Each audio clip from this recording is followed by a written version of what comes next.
Go, ladies and gentlemen. We are live once again on Facebook. 3D Politics Live, 7 p.m. every Monday night. I'm Tommy McCay, your host. And with me, I have David Van from SoonerPolitics.org. And up until just moments ago, we had David Oldham from the West Coast. And then there was some sort of ruckus. A flare was shot off or something, and by God, he had to run. All of a sudden, he's going to try to rejoin us. We also, a special guest tonight, we've got Taylor Woodrum in the waiting room from House District 71 candidate. We're going to bring him on about 7:15. We've got a lot to talk about. Even if Oldham doesn't get back till later, Van has an excellent traveler's guide to the Trump Tulsa rally. And on SoonerPolitics.org, you can check that out. We're going to discuss that. Like I said, Taylor Woodrum at 7:15. I want to discuss tonight a little bit about Karen Keith and some of her comments about the rally. Oldham, if he gets back to us pending this emergency, he's got an East Coast update for us and some information about religious exemptions in Colorado. Van, how you been? What's been going on? Oh, doing great. Doing great. Getting ready for chaos, mayhem, and everything else that we've never seen with the mother of all rallies coming up this weekend. I'm so excited. It's a summer of love all over again, isn't it? Yeah, it's going to be loving here in Tulsa, and everybody out of state needs to get here by Friday. Yeah, that's the thing. They got to get here early. And, you know, there's a lot of rooms over there at the River Spirit Casino Hotel. Yeah. I will tell you what, it is already booked. It's full. Oh, yeah. Everything is booked, 100% booked. Yeah. You know what? And I'm going to say this. You got an extra bedroom in your house, put it on Airbnb. Make some serious moolah this weekend. There's people willing to pay big bucks to stay in the home of a verified conservative Republican. There you go. That's a good idea. That's right. Good idea. So tell me a little bit. I want to talk a little bit about Karen Keith before we bring Woodrum on. Because she made this, I was against the Vision 2025 package where we were going to co-own all these entities. And, we were unable to use the entities we paid for. And so she's a perfect example, county commissioner, who encourages us to spend our money on these co-owned properties and then encourages us not to use those co-owned properties because, it wasn't meant for that. It wasn't meant for whatever I envisioned when I envisioned it. It's amazing. They're forcing the group association so hard. Whether you think all cops are alike, or all black people are alike, or all whites are alike, there is this forced group association going on. Karen Keith acts like she's representing the best interest of everyone when the place is we-owned, and she really proves out through demonstrable evidence the lie that is co-ownership. We paid for it, we publicly own it, but government controls it, and anytime they want, we don't get to use it. Same thing with the Gathering place. These co-owned properties are a lie. I tell you what, though, we hit her hard this weekend. That article I wrote Saturday morning was red meat journalism. There's no doubt about it. And and she kept her mouth shut all of Saturday, all of Sunday. That thing went viral. You would not believe the hits on SoonerPolitics.org about it. Right. But then this morning, she backed off of the whole issue of politicians should not use taxpayer-funded facilities. Now, she had no problem with Bill Clinton coming to Booker T. Washington High School. She had no problem with Bernie Sanders down at the Chesapeake Arena. She had no problem with Biden over there at Millwood High School. She had no problem with Elizabeth Warren down there at Northwest Clawson High School. Said nothing about that. But because Trump, and she prefaced it by saying, we might have 300,000 people come. Oh, no. Commerce for the city. Boo, boo, boo. Yeah. Now, keep in mind, this was sold to us by our county commissioners, hello, Karen Keith, on the idea that we'll be able to rent this venue out to all kinds of events and bring traffic into Tulsa. And as soon as we get, maybe 1 million people could show up? No, so we can't have that. People they might get COVID. Well, I mean, again, it is lawlessness through arbitrary enforcement. They Yes. choose when they want to do it and when they don't want to do it arbitrarily. And so, these commissioners and such, GT. I don't remember right offhand if Karen Keith came out for the Vision 2025 thing, but I would guess she was in favor of the collective spending money on the what they call a jewel property. And like everything else, we don't get to use it whenever they say it's publicly owned, it's privately run and government controlled. Yep. And so we can't get a hold of it. Yep. But anyway, I did appreciate that article and it's amazing how Karen Keith has suddenly become, the prophet of doom. I thought she was just the levee queen. What are you gonna do, though? I was talking to a Politico this afternoon. I was over his house. We were watching the press conference that David McClain was putting on about the Trump event coming. And I'll just say it was Darren Gantz. Darren's been a good friend. And he sent me something. He says, we can't have, it's like, what? Abe Lincoln's going to come to Gettysburg? Well, how dare he? That might trigger a second wave of casualties. Doesn't he know we're trying to bury our dead? Is he turning this just into some political opportunity? Wouldn't have the Gettysburg Address, would we? I don't guess so. Yeah. So Let's see what I can find here. I'm going to see if I can bring. Let me see if I can find my person here. Yeah, we're trying to bring on Taylor Woodrum. I'm not finding my opportunity to bring him in. When he joined, it showed me he was there. Okay. I'll send him a text. Maybe he's watching me this way. I'll tell him we're ready for him. He's on. And Tom, while you're working on that, I just want to do a little backup. Taylor Woodrum's running for House District 71, I believe. The current incumbent is Carol Bush. Now, Carol came into office, I believe, 4 years ago when she beat the incumbent that had the office before. All right, I've got Taylor. Thank you, David. I appreciate that. Taylor, thanks for hanging in there while I found the magic button. You're the man. Ladies and gentlemen, please welcome Taylor Woodrum, running for House District 71. Taylor, it's nice to finally meet you across the Zoom. It's nice to meet you guys, too. It's actually House District 70 here in Midtown Tulsa. 70. Oh, that's my bad. Yeah. There you go. No, you're good. I read what they write. I live in 71. Gotcha. Yeah. No, sorry about that. That's I should have cross-checked that. Taylor Woodrum, House District 70. And yes, so there you go. And I know that you're one of the up-and-coming young rising stars in the conservative movement. Tell us a little bit about yourself and how you got where you're going now. Well, I kind of got into politics around 2008 when I watched Obama win, and my dad get really mad about it. It kind of got me pumped up and interested in politics from there. And in 2016, I was a pro-Trump guy all the way. And I noticed a lot of people didn't like that. And it just kind of was weird to me how people would attack me for that. When I graduated high school, I went to OU for a semester. And I actually was physically assaulted on OU's campus for wearing a USA 45 hat. A kid took it off my head and threw it into the street. I went to the university about it, and they didn't want to do anything. So I had to take it to the police department, and they followed through with it and went from there. And I decided that OU wasn't my thing, but I wanted to do something to where I could protect and restore liberty in the state. And I thought, what a better way than to run for office? Right. So when I went to TU and I transferred, I started a club, which was Young Americans for Liberty, and I networked through there and learned a lot about the system and how government works. And I changed my major actually to political science after that. So I'm finishing that now, and it's been great. It's been awesome. You kind of got bit by the political bug. I know. Yeah.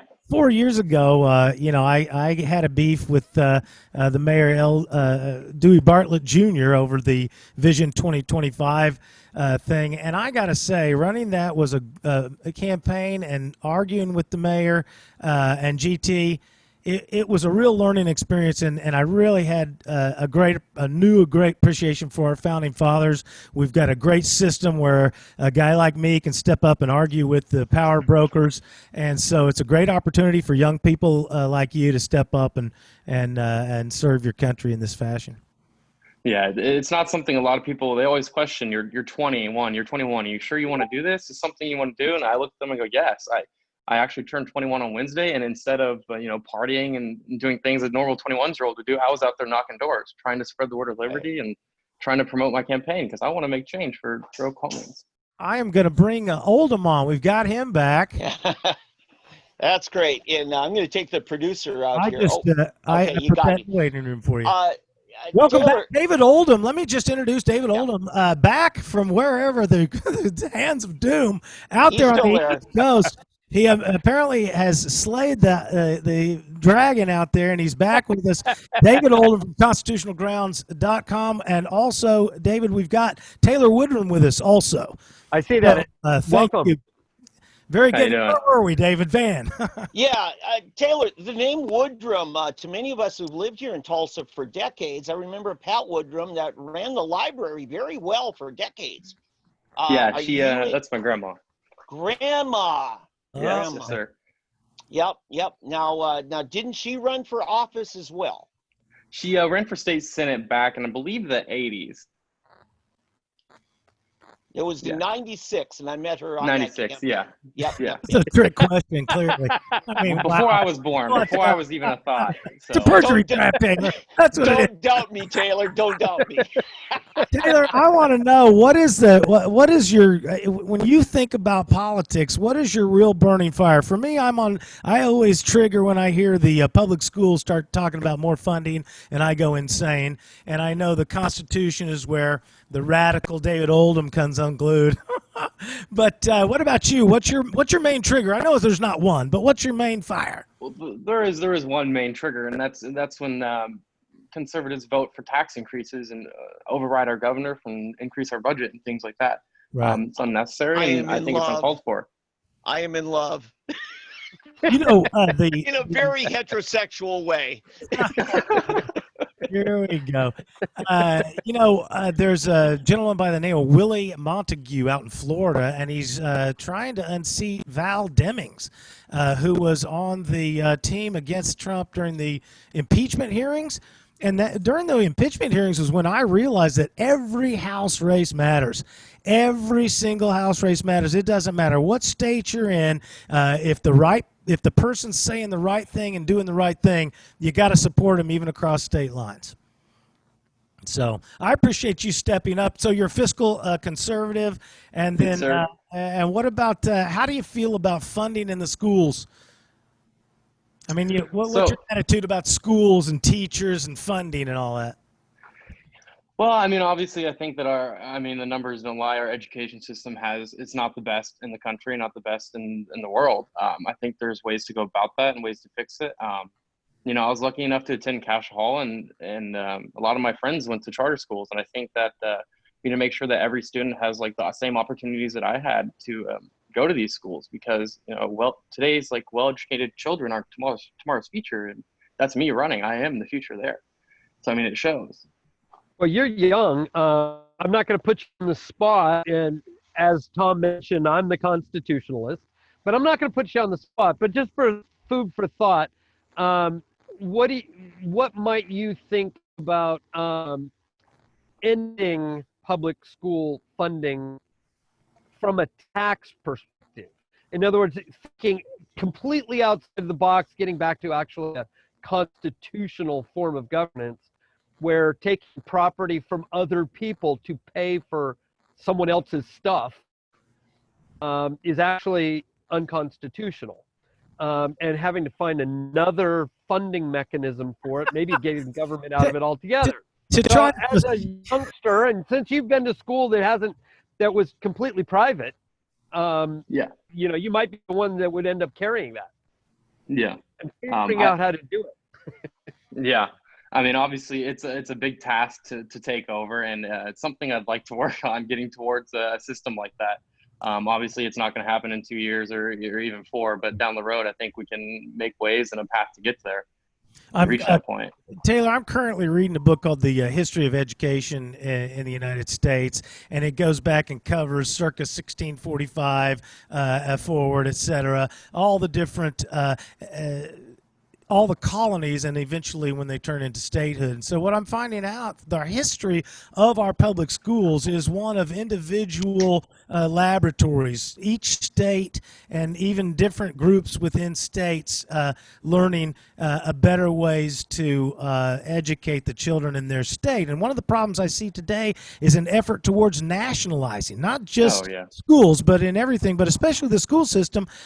It goes against the origin of our state-run school system when we begin to nationalize. What's your comments on nationalizing schools?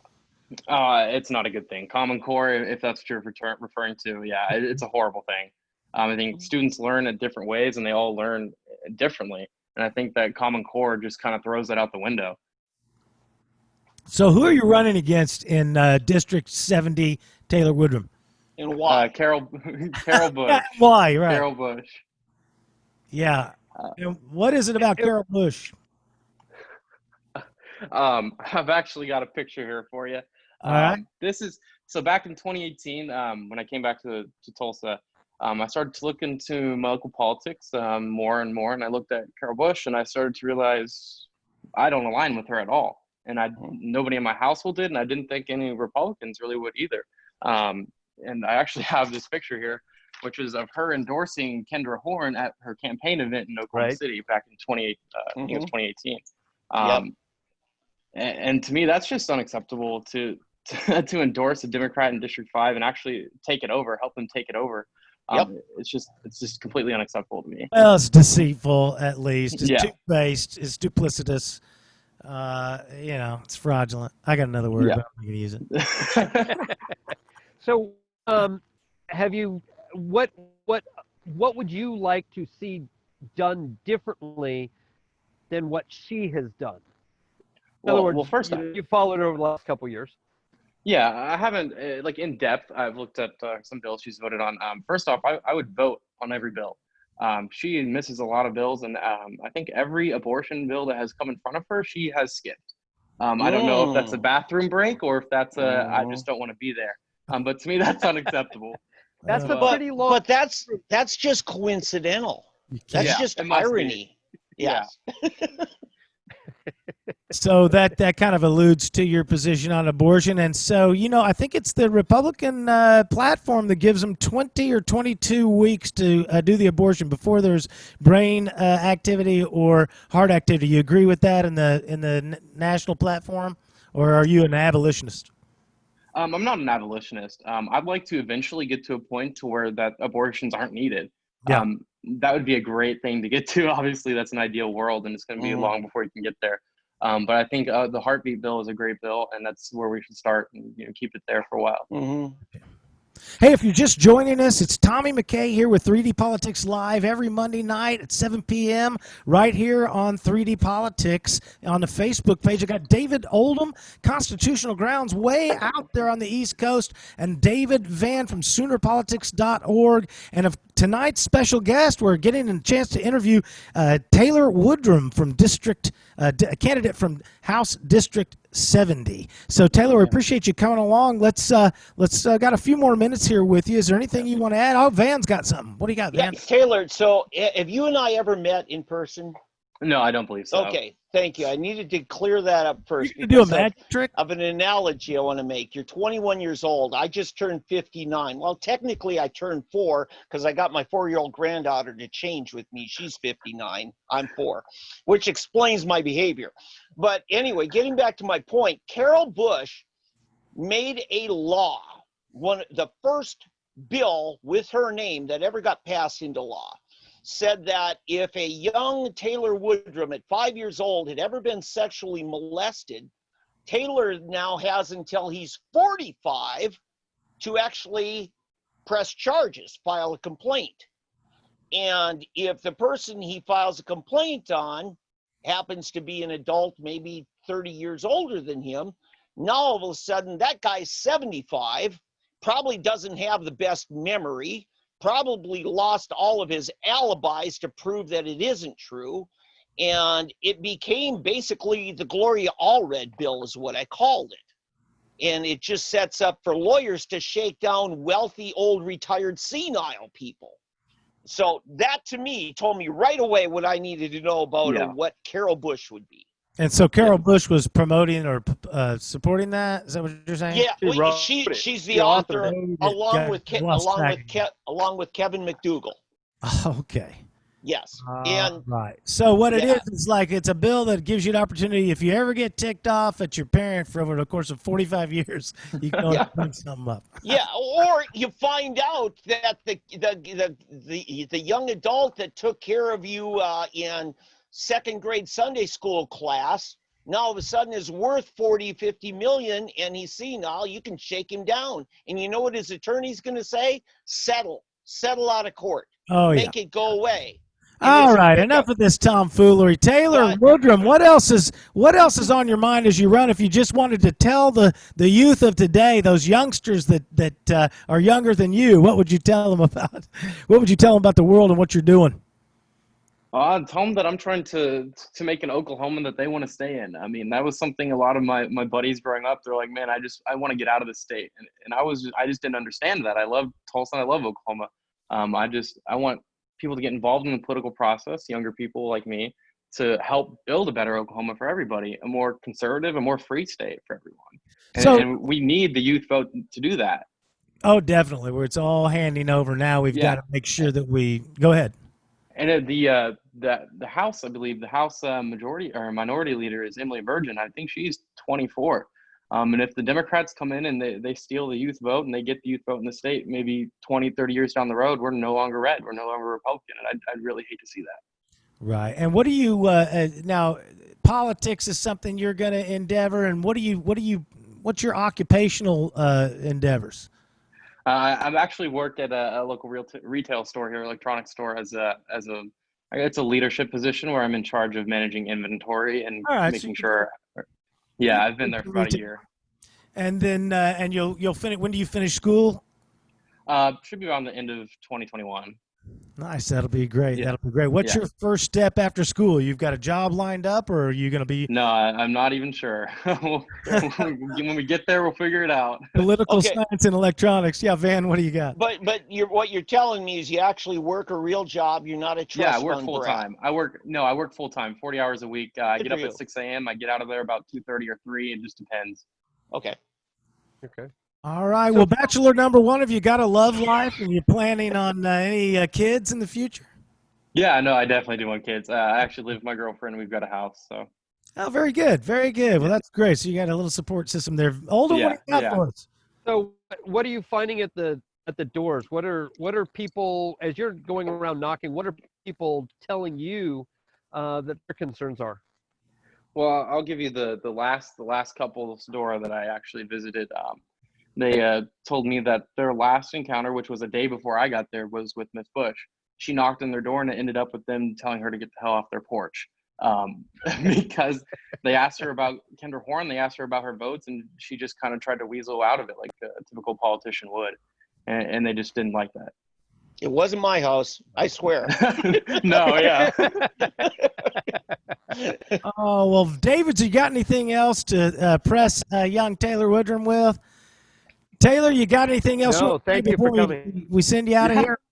I appreciate the invite. Thanks for letting me come on. Hopefully, after June 30th when I win, we'll be able to have more conversations like this. Very good. Taylor, we appreciate your efforts and good luck in the future, and we hope to have you on again when you are successful in your endeavors.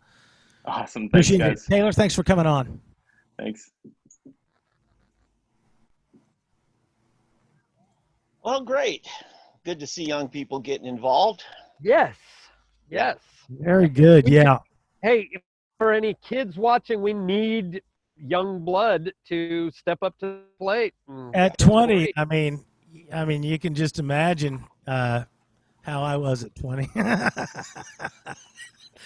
don't know. Yeah, I can, Tom. I don't think I couldn't have been running for anything but the law. Yeah. at that point at 20. But it's nice to see the youngster in there doing it. That's great. And actually, I became familiar with him over Facebook. Don't know him from anything, just like some of his posts, and then became friends, and then shared support and et cetera from there. Here we are, 7:26 on Monday night, live with the two Davids and Tommy McCay on 3D Politics Live. David Van, SoonerPolitics.org, and David Oldham on constitutionalgrounds.com. And so what about this New Jersey East Coast update, Oldham? What was that big thing that happened for the show? Well, Yeah, tell us. out here, people are rabid for mask wearing. And if somebody goes into a store and doesn't wear a mask at times, they will get pretty rabid. And apparently this time around, some cops were called on some friends of mine. And so they came asking for some help just in case. And I was able to just kind of calm everything down. That's So, and the police showed up. There was nothing to be done. But the thing is that, so just to let everybody know what's going on, what happened? You're okay. Oh, I Okay, got the so wrong screen. Sorry. wrong Where screen. are you? Oldham, where are you anyway? have been- Did you lose a stand? I am right now in central New Jersey on the coast. You can see the coast out behind me. Yep. It's beautiful.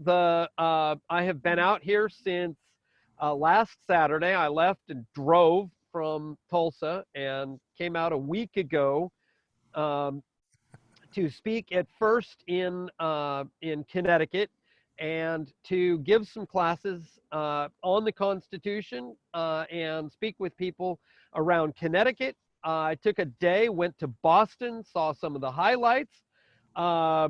They tried to contact trace me while I was there, forced me to wear a mask, wouldn't seat me for a beer for outdoor seating because that's all they were doing.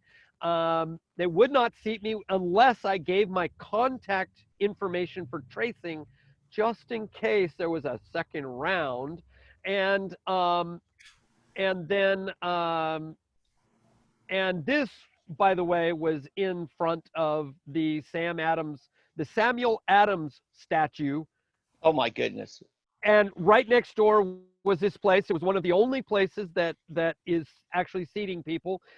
And it's right behind the Sam Adams tap room, the official Sam Adams tap room. Behind the Sam Adams statue in Faneuil Hall is the Cheers place where you can go into Cheers and have a drink. It's not the one where they got the set, but it's, kind of a tourist trap thing because there's a whole mall back there. Sure. Boston was boarded up when I was there midweek. Tell us about this picture we're looking at. Yeah. Well, so anyway, I got down here to New Jersey and started doing the same thing. Harassing. Giving some classes, harassing people. I met two of the bravest guys in New Jersey, the Attila's Gym owners who attempted to open and then were summarily shut down by the court. And it's amazing how fast they can get the court to shut people down, and quite frankly, unconstitutionally so. Now, let me say on the Attila's Gym, that was where the cops showed up, said, you guys are in violation, and on that note, have a good day. And the cop refused to issue the summons. That is correct. That is. But later on, the machine cops.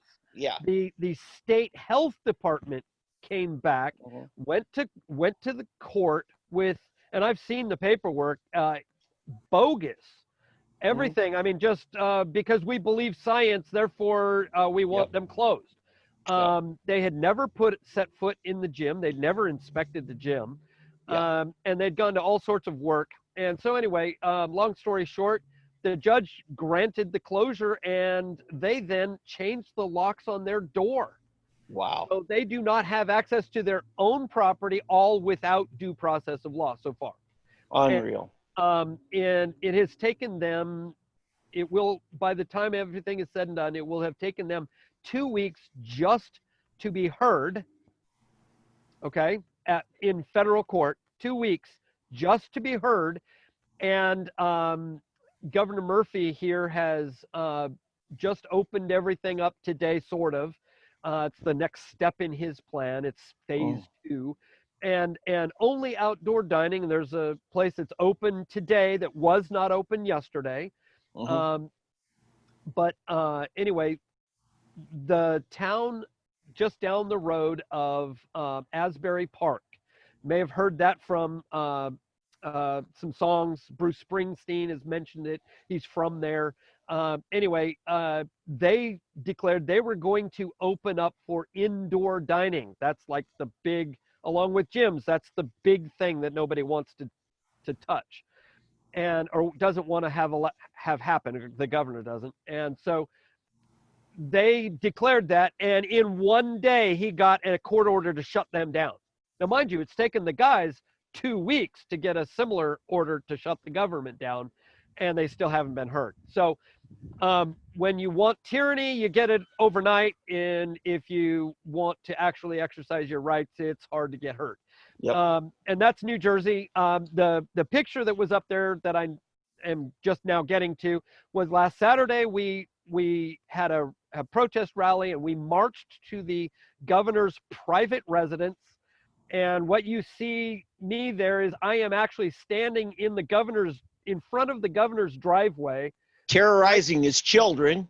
Yeah, I can see her in the background.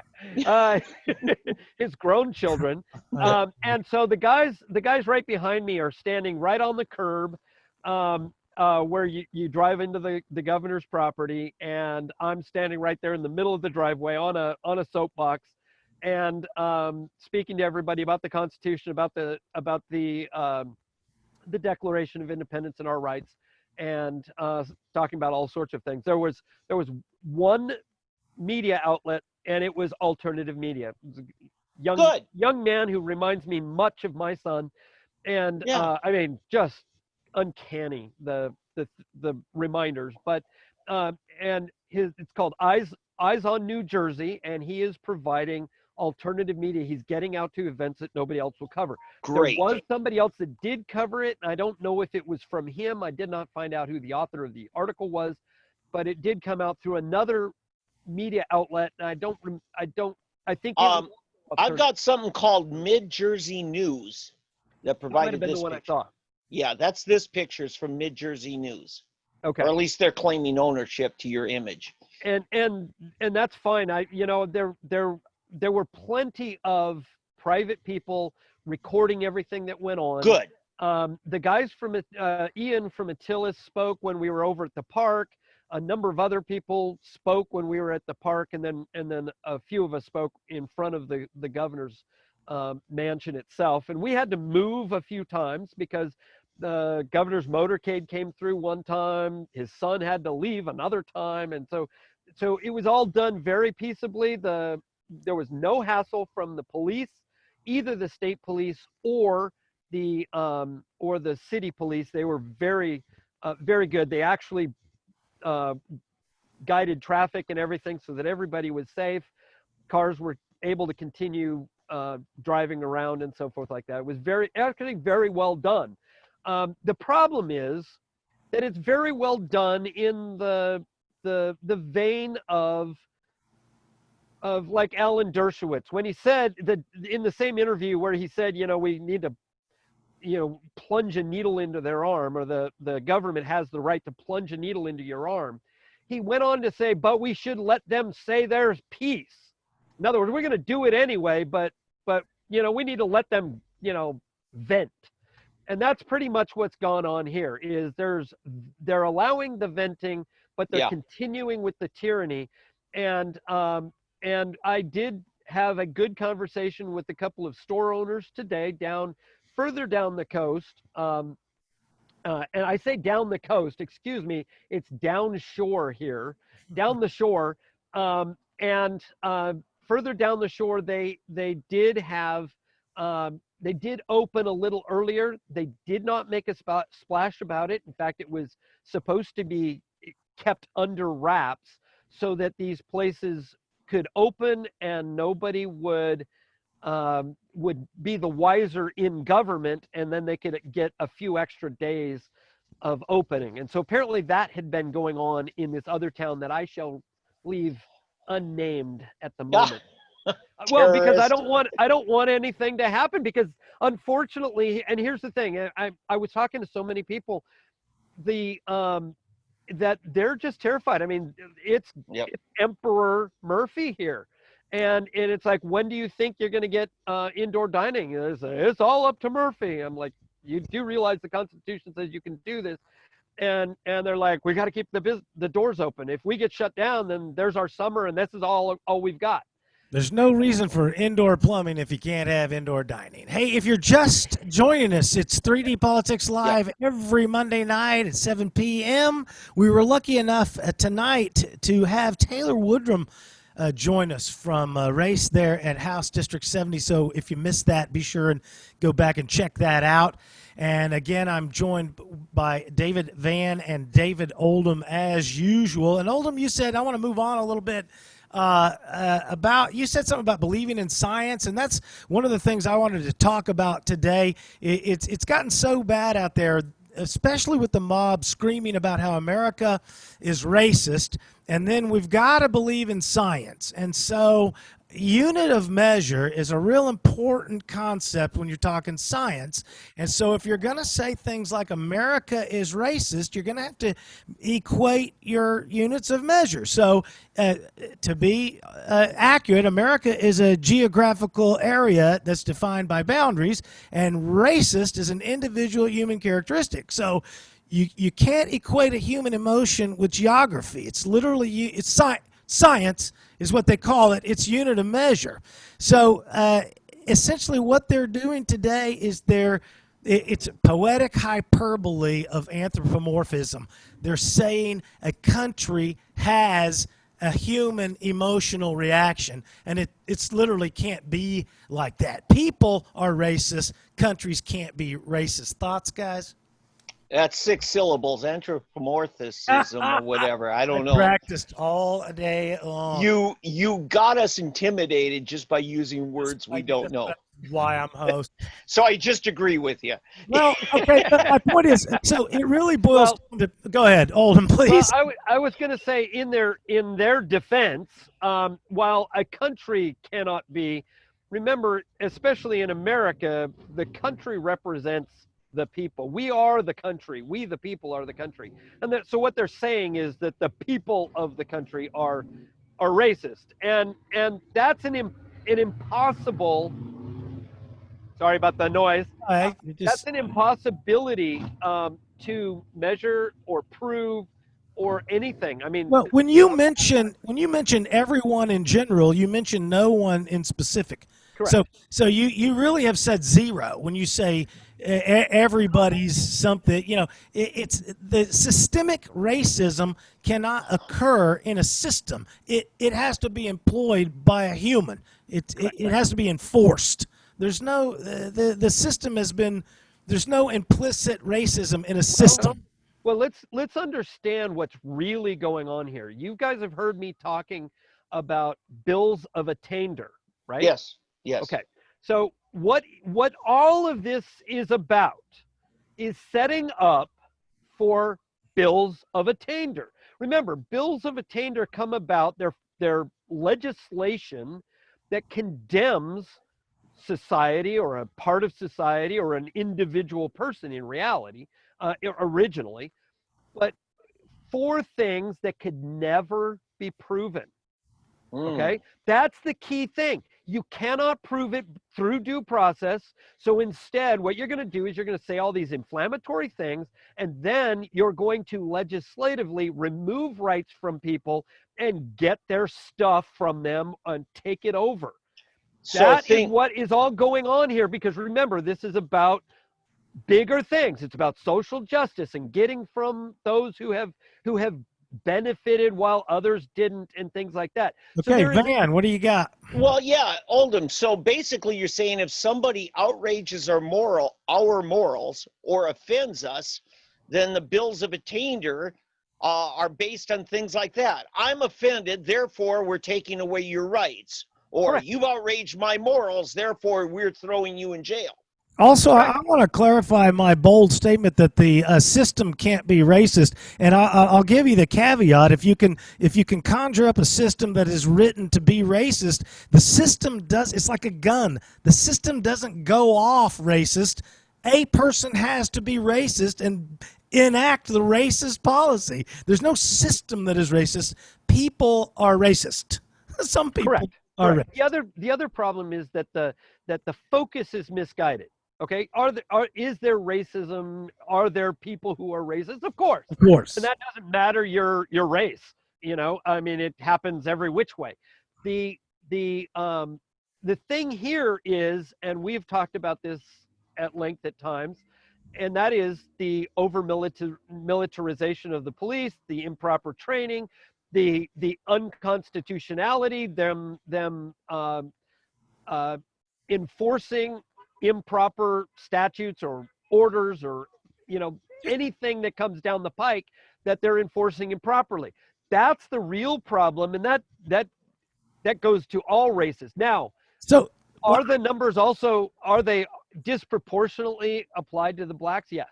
I wanted to hurry up and agree with you real fast, because essentially what I'm trying to say about the system is what you typically say about the Constitution. When a policeman enforces a bad law, an unconstitutional law, he is doing the crime. It's not the law that does. It's the Constitution is not the breaker. It's the person who enforces and does the action. Remember, they're wanting to change law. It's not just the policing action they're wanting to change. They're also wanting to change law. Right. And in fact, in Tulsa, they want justice for Terrence Crutcher. Okay, I mean, define that. But the point is that if they want to retry Betty Shelby, as much as I think that justice was wronged in her case, I think. I mean, the Constitution is clear. She can't be tried twice for the same crime. Right. Yeah. Put in danger of life or limb. So the point is that what they want has to run in the face of our law, and that can't be happened. But you could get people so morally outraged that they want to then force it. That's revolution. That's sedition. That's maybe even treason. Right. Well, they want to turn our cops into brown shirts is essentially what I see happening. Well, they already are all too often. Well, you're right. We've been doing it, but now instead of the brown shirts as they are now, a tool of the establishment, now you got the leftist mob wanting the cops to be the brown shirts of the leftist mob. Yes, they do. Right before I'm going to reset us. Before I do, I want to finish off on my units of measure. If we are going to, and it's fair, if you want to say, okay, America is racist, then at least use units of measure. Then America against what? Africa. Let's say, okay, America is racist to some scale of proportion, and against another unit of measure will be another country. So I've learned this from my daughter who traveled on a missionary trip. In Africa, they have racism between black and brown people. If you're not black enough, then there's an issue of race according to skin tone between people who are black and brown. So this idea that America is racist, maybe we are, but compare us to another country, and I'll put America's resume of racism up against anybody's. We've got a pretty good, clean record of trying to fix our wrongs. You're listening to 3D Politics Live on Facebook right here with Tommy McCay, your fantastic host, David Van and David Oldham. David Van from SoonerPolitics.org and David Oldham from ConstitutionalGrounds.com. I also want to add, I have listened to them say, let's defund the police. And everybody thought that was so radical. And I've been saying, like you said, Oldham, let's defund the schools. We have learned one thing from this COVID, and that is we do not need the public schools. It is literally Amen. a waste of time. In fact, I think I said last weekend that the fraud that is the public school feeds murder hornets. There's no telling how many rioters and troublemakers and miscreants got fed by the Tulsa public schools because they're just giving out food without keeping track of who's taking it. It's a total lack of stewardship on their part. Oh, yeah. But, the idea now they're talking about, I've actually heard in the National that police unions should not be allowed to be had. And I've been saying that about the teachers unions forever. When the teachers struck, when they did their walkout strike, I was saying they shouldn't be able to strike like that. Right. They That's a are wildcat civil strike. servants. It's literally civil servants. And so they're not in a free market. Well, we're not being paid the same. You're not in a free market. You're getting paid according to what we can, and you teach the children as best you can. Yep. So anyway, what else you got on that, guys? No, I'm ready to talk about this guy named Donald Trump wanting to come to town. Okay. Oh, that's right. Let's do it. Shut that in there. I was going to go off about my Nazi rants about the nationalization, the socialization, blah, blah, blah, all the same stuff. More. Well, if we want this to go 2 hours, we can do that. Tell us about the Trump rally guide. Well, let me first talk the big news, because at this time last week we didn't know that Trump was coming to Tulsa. Right. And unless we break the story, people won't hear about it, right? But this is going to be the mother of all political rallies here in Tulsa. Because it was announced, I believe it was Tuesday or Wednesday. I'm trying to remember. I think Wednesday. And by Thursday, they said, well, we got 200,000 requests for tickets. By Friday, they said, oops, we were wrong. It was 300,000. And now, yesterday, they said we're up to 800,000. And so it's They're over a million now. That's the latest news this afternoon. This afternoon, I saw a picture of a gal down there already in line, and it's Monday here, and Trump's not coming till Saturday.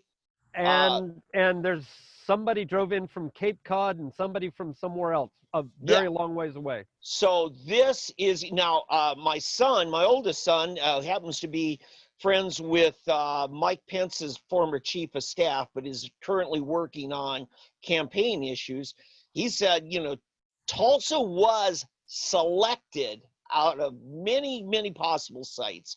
One of the reasons is because we're at the heart of the red states.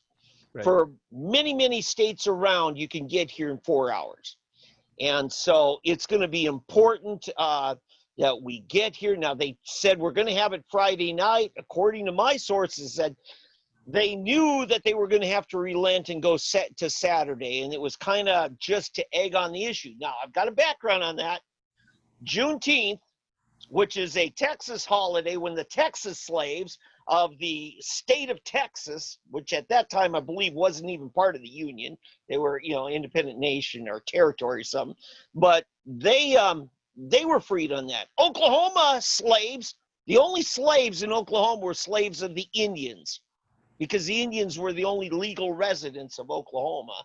They weren't freed until the next year. In fact, even into 1867.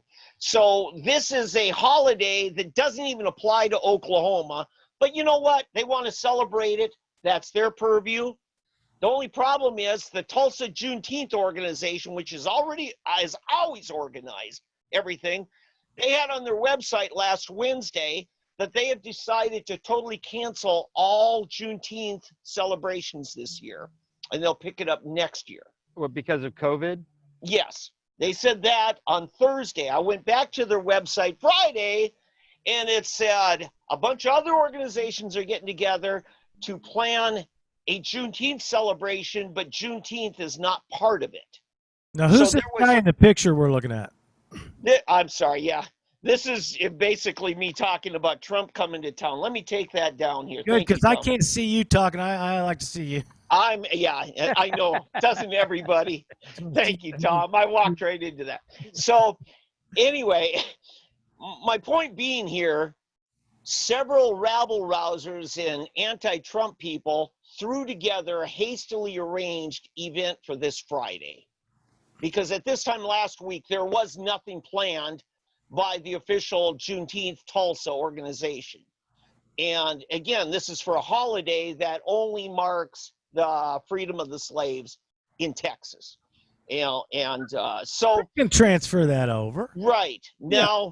now, listening this afternoon, David McClain, the state party chair, said he was talking to U.S. Senator James Lankford. Lankford said that when they planned this thing, way before it was announced, they got with the leaders of Black Wall Street, you know, the Greenwood area, and they signed off on it.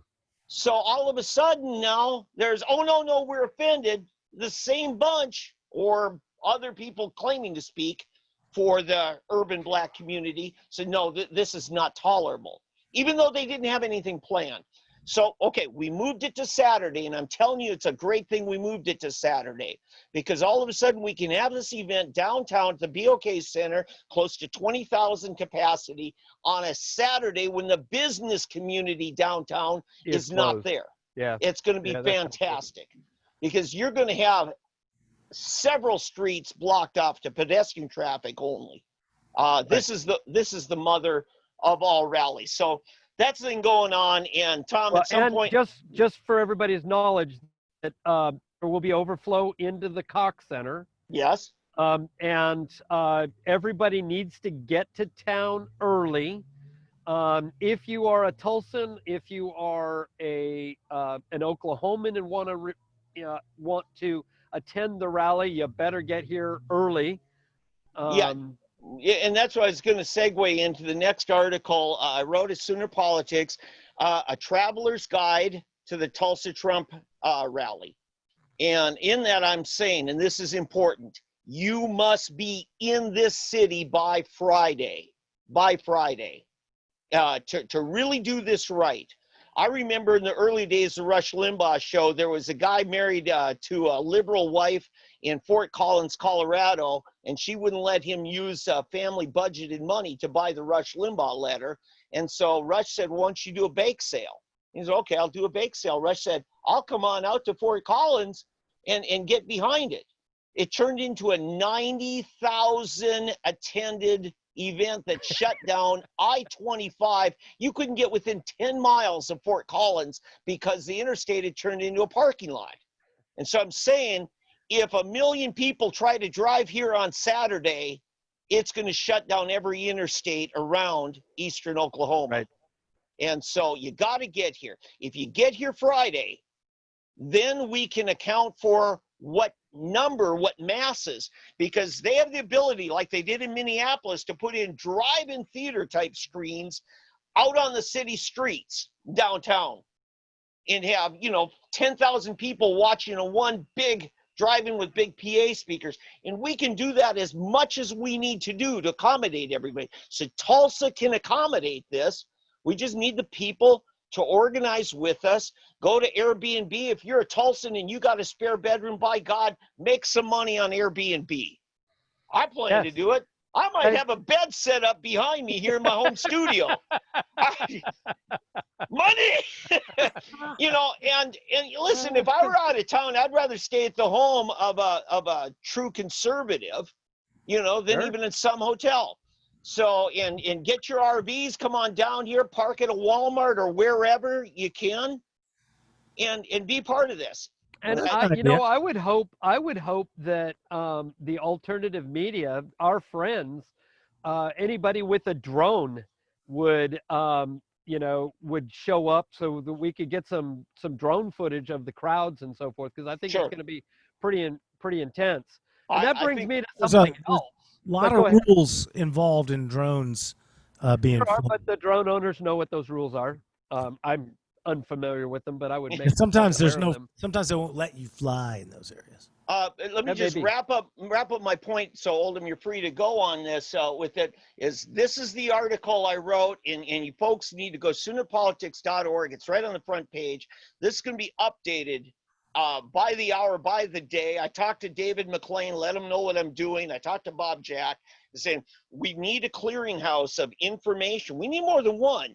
But this is an article I started, how to get to Tulsa, why you need to get here, and then how do you get to the arena, and then showing McLean's press conference today, and so we're going to keep updating that. So Good. okay, That's that's good. what you're saying. I was just going to say that it was forwarded to me today a snapshot or a screenshot of the Craigslist. The Tulsa Craigslist had an ad for actors, energetic minority actors needed. It said pay $10, and it didn't indicate whether that was $10 an hour or just $10. But they needed actors, and by the time I got online, it was being pulled down by Craigslist. And so it wasn't up for very long, but it was up for a little while. Don't know what kind of response they got, but we may see some actors either in opposition, and apparently one media. You should see it in David's video of David McClain, state GOP chairman, where where one of the media suggests that the actors, or that the GOP put up the Craigslist ad to get people to stand with Trump, as That's though baseless. Trump doesn't have his own. That's baseless. Listen, And so just be aware there's going to be more coming, and that's part of the reason I was thinking the drones, because it would be nice to get a real good handle on what's really going on the streets. Yeah, listen, I put together several presidential events, and I'll tell you, it is a science who gets to sit behind the presidential candidate. No doubt about that. There is a demographic formula each campaign has. Yeah. And they do select who those people are. It's not just by luck of the draw. Well, that's not just in campaigns. That's television production. Every square millimeter absolutely is planned. Yeah. Absolutely. It's all done that way. And let me tell you, nobody ever puts an ad out for those. You just look at your crowd, and if you got even 100 people, you can probably get a pretty good mix out of that. Well, this is going to have better part of 1 million people, perhaps. They're not going to have any problem. They got all day to walk through that line and get exactly the people they want. And so that's salacious. It's baseless. It's gutter journalism. And I'm going to decry it right now as baseless. Well, that's what our competition is all about. Yeah. Yeah. Say, speaking of, it would be nice. What about this inadvertent advertising by, was it Gundy wearing the OAN shirt? He was fishing or something, and he wore the One America News T-shirt. Network? Yeah, Mike Gundy. I did not see that. It came unglued. They're calling it a hard right-wing, whatever, news network or whatever. It's kind of like, I was shocked. I watched Biden interviewed by Trevor Noah, and they introduced Trevor Noah as comedian Trevor Noah. I was like, what? Yeah. They So Gundy could have worn an ESPN shirt. Nobody had a problem, as much as they are radical liberal at ESPN. But you couldn't have Oklahoma or One American News. No, can't do that. I like how One American News is suddenly like a white supremacy network. How did they all of a sudden pop into the front for like that? And all of that. Yeah. This is just pathetic gutter journalism, and it's sad to see what used to be a pretty effective information system to keep America notified of what's going on. And now, I was going to say, and the Facebook ad could have been a total fake from the get-go. Yes. It could have been that there's nothing even in opposition that's actually going to happen. It was just thrown up there because these things have happened so much in the past that, it's just fun to see what everybody would do with it. It could be a creation of a media outlet themselves. Could have put it up. And literally, when everything is in this much flux, we have to start agreeing on terms. All we can do is start by agreeing on terms. If we're talking about children and I say a minor, do you mean 5 to 7 or do you mean 7 to 18? We have to define terms. And when you start saying that silence equals violence, that's not going to fly. When that is nonsensical, and those are fighting words, because then violence is also silence. And Well, there was an interesting video where they're trying to change the definitions of words, and we see this all the time. They're doing that. I mean, yes, it is. But they're trying to change. There is a group that is affiliated with Antifa, and I think it was James O'Keefe and his project went undercover, and they found that this place was training people in martial arts and self-defense and things like that, and actually offense and operating guns as well as hand-to-hand. And they said that they were trying to change the definition of offense to defense so that they could call everything defensive, but it was actually them instigating violence against other people. Yeah. That is literally. But they're going to call it defense, self-defense. And they're the Ministry of Truth is telling lies, and the Ministry of Health is killing people. Yeah, it's called preemptive defensive moves. Yeah. So, Tom, I just want to say a little further on this. I called my oldest brother, George, because he went to 2 Trump rallies up in Minnesota, Duluth and Minneapolis, which, Minneapolis is about as chaotic as one they've had. Right. It was very successful, but the mayor, Jacob Fry, was doing, things like they have this indoor skyway. It's cold outside. That he decides to turn on the skyway, which is run by the city, turn the furnaces on and turn them to 90 degrees. So they're baking people in the skyway. People that for a moment earlier, they were outside and wearing their winter coats. This is the kind of, tactics that the mayor's doing. Yes.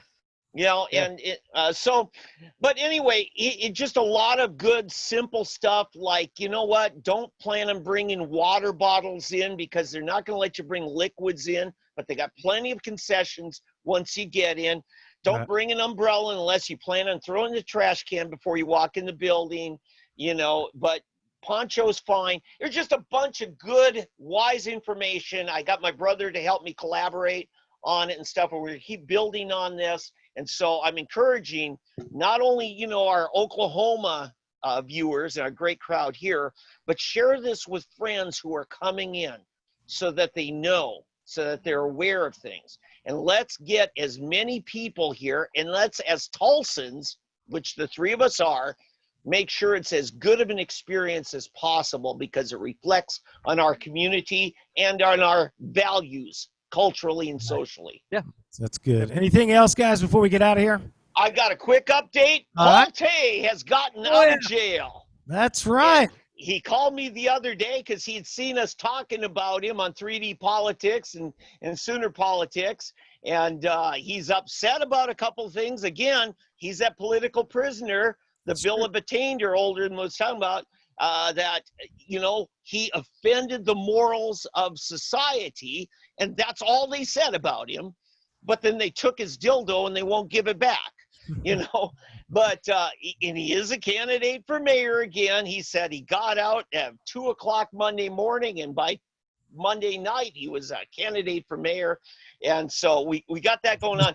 We're going to want to watch because he is fighting in Oldham. You and I've talked about this. This is political prisoner stuff, and he has a lot of people are disappointed. Why do we have to support Paul Tay's position? It's not about Paul Tay. It's about the constitutional principle. Yeah, I mean, it's Exactly. Paul Tay's speech is the type of speech that needs protecting. It's not my brilliant prose that needs protecting. That's right. But really, it's offensive political speech or perceived offensive political speech. And by the way, I'll just real quick said, I asked him, what were you trying to do with that thing, with the sign and everything? He says, I'm one who believes that laws against prostitution are actually unconstitutional. Okay. He says, marriage is just a well-conflated prostitutional proposal, is what he says. And how many prostitutes has he married? Yeah. I know plenty of divorced men that would agree with him on that one. Exactly. Yes. Because that's what it basically ends up being. So, but Paul's style of communication is very confrontational and stuff. And you know what? He's going to have to own that. All right. Sure. He's not an unintelligent man. He doesn't seem to maintain stability. Sometimes he's naked on top of a car later, and then he'll say something that's rational. But if he were rational all the time, you might be able to deal with him. Okay. Here's the thing. It was a 9-month sentence. He got out in less than 5 months. And you know why? He was rational. Yeah, he got good behavior. He rose to the level of jail trustee. And I trained detention officers down there to jail. I was supposed to be down there Friday, actually. And, you know, that's the highest level. That means somebody behaving themselves well. And then they get a job. They don't get paid. He worked in the kitchen for 4 months.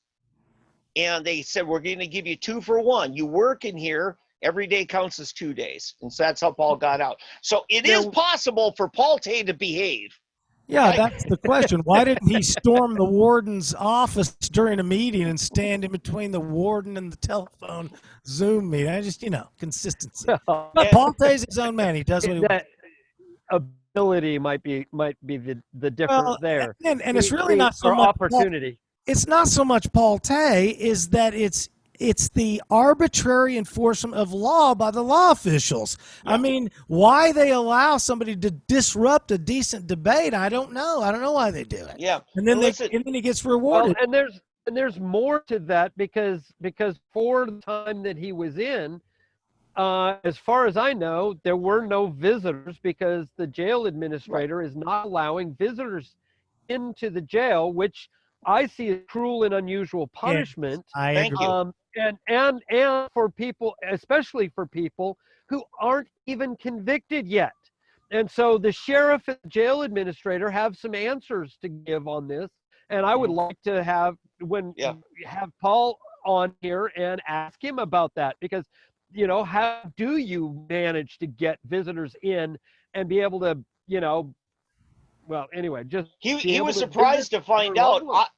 I tried to go in and visit him back in February, and as much as I made inquiries and I was told, there's no visitation. Now the attorneys still get in. In fact, the day I was down there, I found out that night his attorney Ron Durbin, who's a good friend of mine, had been in. I said, Ron, I was trying to get in. They wouldn't let me because I wasn't his immediate family. And Ron said, right. Dave, I would have made you paralegal on the spot if I'd known that, because then I could have got in. So, right. So anyway, and he's going to have some great things to say about the Tulsa Police Department with their arrangement with Okmulgee Sheriff's Office to house Tulsa arrestees in Okmulgee County. And get this, that jail's not being run by the sheriff department. It's a for-profit prison that came in there, leased it out, is doing it. And jail cells that are to handle 50 guys, they've been putting as many as 90 in there, sleeping. They gave Paul Tay 2 blankets. He said, something's wrong here. I'm getting 2 blankets. And he found out why. He's sleeping on concrete. Wow. Because they're... Yep. Here is something we can learn from Paul Tay because he has been grist for the mill from the inside out. I mean, I certainly can't learn anything like he's actually been in the teeth of the beast. So we can learn that from. Yeah, and I told him, I said, go ahead, Dave. What are we doing sending Tulsa jail inmates to Okmulgee? Right. I mean, we've spent millions, tens of millions of dollars on the jail, and now all of a sudden we can't house them here for know what reason. You think you're mad?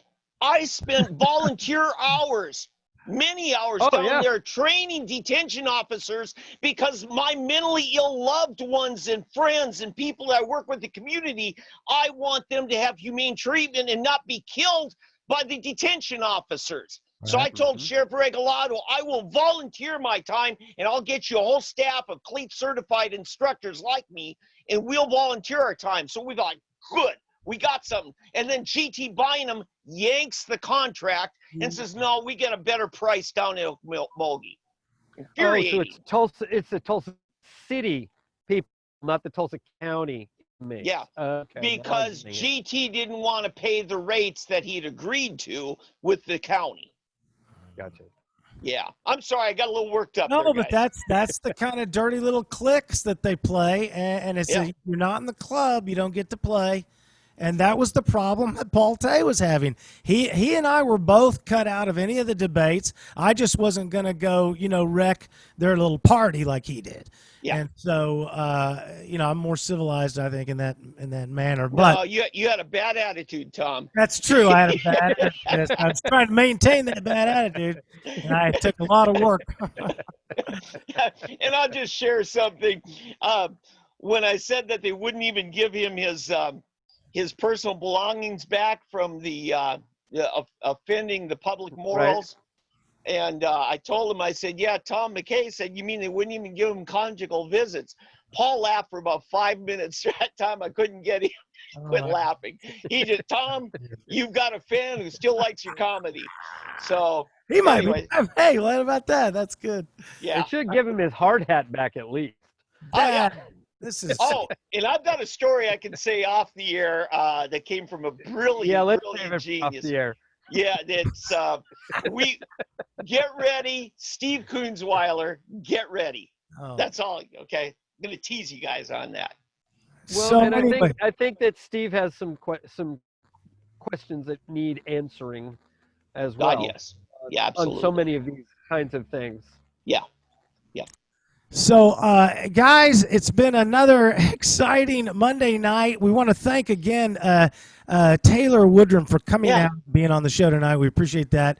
And we hope to have more candidates on our show in the future. But once again, for 3D Politics Live, I'm Tommy McCay signing off for David Van and David Oldham. We'll see you guys next week live on 3D Politics Live.